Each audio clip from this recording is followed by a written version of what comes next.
Hello everyone. कल के class में जो हुआ था निकेल सेल और निकेल कैडमियम सेल या निकेल कैडमियम बैटरी।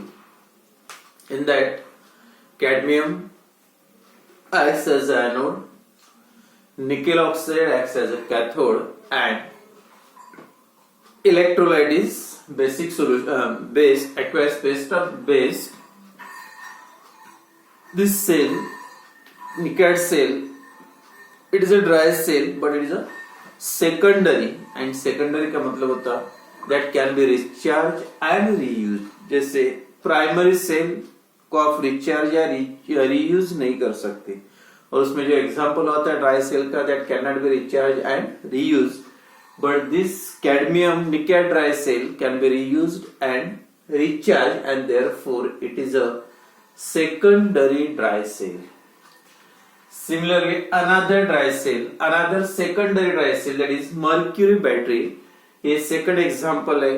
फिर से all the chemicals involved in this cell, they exist in the form of solid, and therefore it is also dry cell, and this dry cell also recharge and reuse. ये dry cell को भी आप recharge कर सकते, reuse कर सकते हैं. Therefore it is also the example of secondary dry cell. इसमें भी सेम 3 रिएक्शन लिखना है, एनोड कैथोड का reaction and third overall reaction.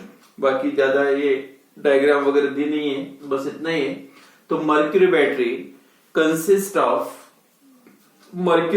Consist of a zinc metal amalgamated with mercury के साथ कंबाइन करके zinc metal that acts as a anode. तो ZnHg amalgamated zinc that acts as a anode. Second, mercury and carbon, a paste of mercury and carbon that acts as a cathode. तो 3 part important है, anode, cathode and electrolyte. तो zinc, amalgamated zinc acts as an anode, a paste of mercury and carbon acts as a cathode, and electrolyte is strongly alkaline and it is made up of paste of, मतलब alkaline KOH, paste of KOH and zinc oxide. तो ये electrolyte है, again paste है, no any liquid solution is there, and therefore this cell या this battery is also is the example of dry cell. Cathode mercury और carbon का paste है, और ये मेटल है, अमालगमेटेड मेटल है, zinc acts as a anode. तो ये 3 इंपॉर्टेंट पार्ट कोई भी गैल्वेनिक सेल में जो 3 पार्ट होते हैं, एनोड, कैथोड है, 2 electrode and electrolyte, anode zinc, cathode mercury and carbon, and electrolyte is KOH and zinc oxide. तो first cell reaction, electrode reaction at anode. तो anode पे कौन सा रिएक्शन होगा देखो. At anode zinc undergoes oxidation, but this oxidation takes place in the presence of OH negative hydroxide ion that formed by electrolyte KOH. तो zinc lost the electron in the presence of OH negative and converted into zinc oxide. तो उसका conversion होता है zinc oxide में. इसके 2 electron निकाल दो, 2 electron तो मतलब 2 OH पे 2 नेगेटिव चार्ज, मतलब 2 इलेक्ट्रॉन निकल गए. अब 2 हाइड्रोजन और 2 ऑक्सीजन, एक ऑक्सीजन यूज हो गया, अब 2 हाइड्रोजन और एक ऑक्सीजन बैलेंस है, देयरफॉर H2. ठीक है. In this reaction loss of electron takes place, and therefore this reaction is the oxidation, या बोल सकते हैं आप anodic oxidation reaction. Now this electron form that transfer from anode to cathode, and that electrons जो electrolyte में mercuric oxide present है, mercury HgO जो कि कार्बन जो बना है, किससे मतलब कैथोड बना है कार्बन और mercury. In the presence of oxygen, it undergoes oxidation, form mercuric oxide plus 2 electron. In the presence of H2O, it undergoes reduction, addition of electron. ये हो गया at anode, और second reaction हो गया at cathode. और cathode का जो reaction है at cathode का reaction क्या होगा, reduction means addition of electron, और इसमें जो कन्वर्शन होता है मर्क्यूरी रिड्यूस टू Hg, यहाँ पे पॉजिटिव चार्ज होता है मर्क्यूरी के +2 और 2 इलेक्ट्रॉन ऐड करोगे तो पॉजिटिव चार्ज में 2 इलेक्ट्रॉन ऐड करोगे तो न्यूट्रल मेटल फॉर्म हुआ। एंड ये ऑक्सीजन, ये एक ऑक्सीजन और 2 हाइड्रोजन पे ऐड कर दो, फिर से ट्वाइस OH नेगेटिव। तो मर्क्यूरी का यहाँ पे रिडक्शन हुआ और जिंक का यहाँ पे ऑक्सीडेशन। एंड थर्ड है जो नेट रिएक्शन या ओवरऑल रिएक्शन, तो नेट रिएक्शन है दोनों का एडिशन, और एडिशन करोगे तो OH कैंसर, इलेक्ट्रॉन कैंसर या H2 कैंसर। अब क्या बचा देखो, Zn प्लस HgO gives, सीधा रिएक्शन है ZnO प्लस Hg, हो गया। ऑक्सीजन इधर ट्रांसफर हुआ और Hg फ्री हो गया। तो this is the overall reaction of net reaction. बस 3 रिएक्शन इंपॉर्टेंट है, oxidation, reduction and net reaction are overall reaction, and in all these reaction reactants and products involved all they exist in a solid state, no any liquid solution is there, and therefore this reaction, this cell is called as a dry cell, and this can be recharged and reused, and therefore it is an example of secondary dry cell। तो in this reaction जो average voltage होता है mercury battery का 1.35 volt, 1.35 volt voltage average voltage है। And this battery जो mercury battery है, it has a longer life than that of dry cell. Dry cell से भी उसका जो लाइफ होता है लॉन्गर होता है, and this can be used in electric watches, बोल सकते इलेक्ट्रिक वॉचेस, पेसमेकर्स, या जो अदर यूजेस में आता है जैसे हियरिंग एड्स में होगा। तो 2-3 एग्जांपल यूजेस याद रखो, जैसे कौन सा था पहले, निकेट सेल का, तो ये 2 सेल 2-2 मार्क का, और कभी क्वेश्चन आया, कभी कभी रिएक्शन पूछते, तो ये दोनों याद रखो। और इसके बाद जो next day to day use होने वाला सेल है फ्यूल सेल, ये भी 25% जो डिलीट किया उसमें चला गया, ये भी नहीं है। तो जो लास्ट टॉपिक है ये चैप्टर का, that is last topic electrochemical series. उसपे लास्ट ईयर क्वेश्चन पूछा था, definition and application. Electro chemical series और इलेक्ट्रो मोटिव सीरीज और शॉर्ट में EMF सीरीज। तो इलेक्ट्रोकेमिकल सीरीज, EMF सीरीज और इलेक्ट्रोमोटिव सीरीज, उसमें जो क्वेश्चन आता है, give the application, what is electrochemical series and give its application. तो उसके पहले हुआ है standard hydrogen electrode whose potential is arbitrarily taken as a 0 volt, जिसका पोटेंशियल 0 होता है, मतलब नॉन होता है। It is example of primary reference electrode. By using this electrode the standard potential of all other electrodes can be detected. उसका use करके आप बाकी सभी इलेक्ट्रोड्स का स्टैंडर्ड पोटेंशियल निकाल सकते हैं। स्टैंडर्ड पोटेंशियल जो स्टैंडर्ड यूज करना है पोटेंशियल, और रिडक्शन पोटेंशियल कंसीडर करना है स्टैंडर्ड फॉर्म में। तो and this standard potential of all the electrodes, और ये सभी इलेक्ट्रोड्स को अरेंज करना है। ओनली इलेक्ट्रोड्स नहीं, electrode with their electrode half reaction, electrode half reaction, electrode they are arranged in the decreasing value of their standard potential। Standard का मतलब होता है अगेन रिडक्शन पोटेंशियल। रिडक्शन लिखने की जरूरत नहीं, स्टैंडर्ड पोटेंशियल का भी मतलब है standard reduction potential standard form में। तो when these electrodes are arranged in the decreasing order of their standard potential, और सिंगल इलेक्ट्रोड नहीं, electrode with their electrode half reaction, electrode साथ में इलेक्ट्रोड के हाफ रिएक्शन, और ये जो उनकी स्टैंडर्ड पोटेंशियल की वैल्यू है वो अरेंज करना है। और जो ऑर्डर कौन सा होना चाहिए, जब भी डेफिनेशन लोगे तो याद रखो ऑर्डर कौन सा होना चाहिए, in decreasing order of the standard potential. Standard potential का मतलब जो रिएक्शन लिखोगे रिडक्शन रिएक्शन, तो उसके जो स्टैंडर्ड मतलब इलेक्ट्रॉन गेन करने की power, tendency to undergoes reduction या टेंडेंसी टू रिड्यूस। तो जो अरेंजमेंट दिया है, सबसे पहले मैं यहाँ पे लिखूंगा F इलेक्ट्रोड फॉर्म है negative in contact with F2 gas and, अब गैस है तो प्लेटिनम मेटेलिक रॉड यूज करना पड़ेगा। और इसका रिडक्शन रिएक्शन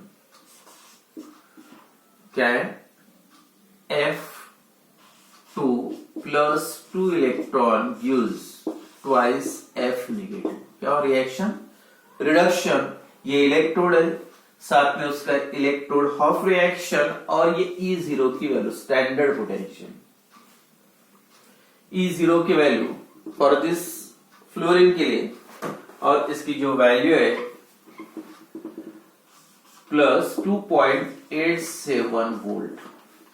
सबसे सीरीज के EMF सीरीज के टॉप पे ये रिएक्शन और ये वैल्यू है, मतलब सबसे ज्यादा बोल सकते हैं। और ये जो वैल्यू का मतलब है जो फ्लोरीन की इलेक्ट्रॉन गेन करने की पावर, मतलब स्टैंडर्ड, और रिएक्शन कौन सा दिख रहा है, addition of electron is called the reduction reaction.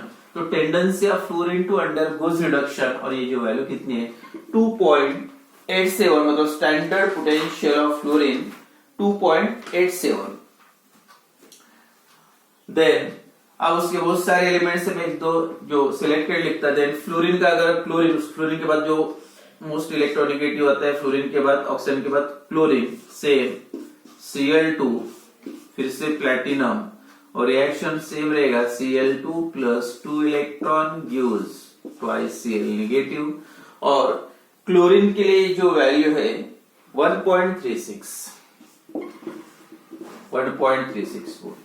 और नीचे जाओगे तो सेंटर में आएगा हाइड्रोजन, इसका electro reaction H positive, H2 gas platinum, फिर से गैस है प्लेटिनम। मेटल रहा तो प्लेटिनम यूज करने की जरूरत नहीं, that direct metal acts as electrode. तो रिएक्शन ट्वाइस H पॉजिटिव फिर से plus 2 electron and gives H2 gas, और इसका जो स्टैंडर्ड पोटेंशियल पता है आपको कितना होता है, 0। और ये जो स्टैंडर्ड पोटेंशियल है, सभी जो जितने भी इलेक्ट्रोड थे, एक नहीं बहुत सारे, तो ये जो वैल्यू है that is standard reduction potential, मतलब टेंडेंसी टू अंडरगोज रिडक्शन, मतलब ये रिएक्शन जो दिया है फॉरवर्ड रिएक्शन ऑकर होने की जो वैल्यू बोल सकते हैं। और उसके बाद जो अलग अलग मेटल्स आएंगे, ये जैसे Zn dipositive single vertical line Zn। अब यहाँ पे मेटल लिखने की जरूरत है, ऑलरेडी मेटल है। Reaction Zn dipositive plus 2 electron gives Zn, और इसकी जो वैल्यू है माइनस 0.76। यहाँ पे आपको दिख रहा मैक्सिमम वैल्यू धीरे धीरे कम होते जा रहे, बाद में 0 हो गई, और यहाँ से निगेटिव वैल्यू बढ़ती जाएगी। और मैं लास्ट वाला मेटल लिखता लिथियम पॉजिटिव, लिथियम, और reaction Li positive plus electron gives Li, और इसकी वैल्यू है माइनस 3. लिथियम के लिए माइनस 3.045, माइनस 3.045। तो ये जो ऑर्डर, बहुत सारे एलिमेंट्स मैंने सिलेक्टेड लिखे, तो ये ऑर्डर में अगर आप देखोगे तो जो E0 की वैल्यू क्या हो रही है, डिक्रीज, निगेटिव जितनी वैल्यू बढ़ी मतलब उतनी कम है। तो value of E0 decreases from fluorine to lithium. तो इस टाइप का जो अरेंजमेंट, इलेक्ट्रोड है, इलेक्ट्रोड हाफ रिएक्शन है, और ये स्टैंडर्ड पोटेंशियल की वैल्यू है। तो this arrangement of elements in the form of their electrodes and electrode half reaction in decreasing order of their standard potential. जो standard potential simple definition है, the series of elements in which the series of elements in the form of their electrode and electrode half reaction in which they are arranged in decreasing order of their standard potential is called as electrochemical series और EMF series और electromotive series. फिर से एक बार definition, the elements या series of elements in the series of elements in the form of their electrodes, and electrode half reaction are arranged in decreasing order of their standard potential is called as a EMF series. तो ये series में जो key points to represent this series या key points of electrochemical series, ये arrange करते time कौन कौन से पॉइंट्स आपको याद रखना है। तो यहाँ पे अगर क्वेश्चन कभी आता है तो डेफिनेशन 1 मार्क के लिए, और उसके बाद एप्लीकेशन या उसके रूल्स या की पॉइंट जो अरेंज करते टाइम क्या क्या लिखना है, जैसे अरेंजमेंट है उसी टाइप से जो रिएक्शन लिखना है सेम। तो जैसे फर्स्ट पॉइंट है की पॉइंट में बोल सकते हैं आप the half reactions are written, जो रिएक्शन मैंने लिखे हैं सभी रिएक्शन, कौन सी रिएक्शन दिख रही है, reduction reaction, addition of electron सब इसमें, and the half reactions are written as a reduction reaction. Therefore अगर रिडक्शन रिएक्शन है मतलब जो भी यहाँ पे ये साइड में दिख रहा है आपको लेफ्ट हैंड साइड में, ये जो मेटल है या नॉन मेटल है, दे ऑल द इलेक्ट्रॉन क्या करे, एक्सेप्ट करे, गेन करे, और जो इलेक्ट्रॉन गेन करता है इलेक्ट्रॉन को एक्सेप्ट करता है that acts as a oxidising agent.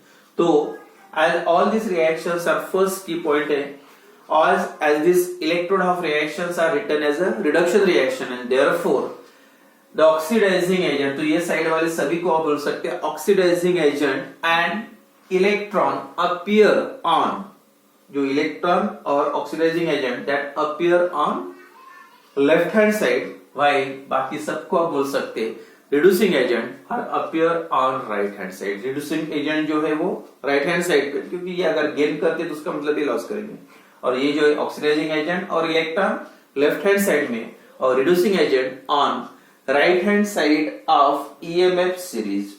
जो second point below the hydrogen, अगर हाइड्रोजन के आप नीचे देखोगे या above the hydrogen, below the hydrogen negative value increases, मतलब actual value decreases, and above the hydrogen, अगर हाइड्रोजन के ऊपर जाओगे तो क्या दिख रहा, the E0 value, positive E0 value increases, और जितनी वैल्यू इंक्रीज हो रही मतलब उतनी वो एलिमेंट की इलेक्ट्रॉन गेन करने की टेंडेंसी ज्यादा है, मतलब strength of oxidising agent increases from hydrogen to fluorine बोल सकते हैं। तो सबसे स्ट्रॉन्गेस्ट ऑक्सीडाइजिंग एजेंट कौन सा होगा, यानी सबसे स्ट्रॉन्ग इलेक्ट्रॉन गेन करने की पावर किसकी होगी, फ्लोरीन की, और सबसे कम जो इलेक्ट्रॉन गेन करने की पावर किसके, इसके मतलब निगेटिव वैल्यू, निगेटिव वैल्यू जितनी ज्यादा रहेगी उतनी उसकी वैल्यू कम है, मतलब ये इलेक्ट्रॉन एक्चुअली गेन नहीं करेगा। तो स्ट्रेंथ ऑफ रिड्यूसिंग एजेंट क्या बोल सकते हैं, strength of reducing agent increases upward direction or decreases strength of oxidizing agent decreases down the series, and strength of reducing agent increases down the series। तो जो below the hydrogen atom electrode are negative electrode, the negative standard potential increases and observe hydrogen electrode is positive potential in, मतलब hydrogen के ऊपर positive बढ़ते जा रहा, hydrogen के नीचे निगेटिव वैल्यू बढ़ते जा रही। देन थर्ड E0 वैल्यू जो गिवन है यहाँ पे E0 की वैल्यू की, that given for the reduction reaction, ये जो E0 की वैल्यू किसके लिए गिवन है, रिडक्शन रिएक्शन के लिए, and therefore all these values are a standard reduction potential, और ये वैल्यू कौन सी है, स्टैंडर्ड रिडक्शन पोटेंशियल की वैल्यू जो वैल्यू गिवन है। And last point, higher the E0 value, जितनी E0 वैल्यू की ज्यादा है उसका मतलब उतनी वो रिएक्शन जो है that reaction to occur in forward, greater tendency to occur in forward direction. Forward direction में रिएक्शन कौन सा दिख रहा है, reduction, all they have tendency to gain the electron, मतलब they acts as a strong oxidising agent. And more the negative value of E0, जितनी negative value E0 की ज्यादा है मतलब tendency for this reaction to occur in reverse direction. अगर ये negative है तो वही रिएक्शन को आप उल्टा कर दोगे, reaction Li gives Li positive plus electron, ये रिएक्शन को रिवर्स लिखो, तो ये क्या होगा, नेगेटिव का पॉजिटिव, मतलब tendency to loss the electron ज्यादा है, तो टेंडेंसी ऑफ गेन, जितनी नेगेटिव ज्यादा है उतनी tendency to gain the electron कम है, और उसके रिवर्स डायरेक्शन में रिएक्शन होने की पावर ज्यादा होती है। तो ये जनरल रूल्स है, और उसके बाद जो एप्लीकेशंस है ईएमएफ सीरीज के जो इंपॉर्टेंट है, एग्जाम में लास्ट ईयर पूछा था क्वेश्चन, ये नेक्स्ट क्लास में देखेंगे।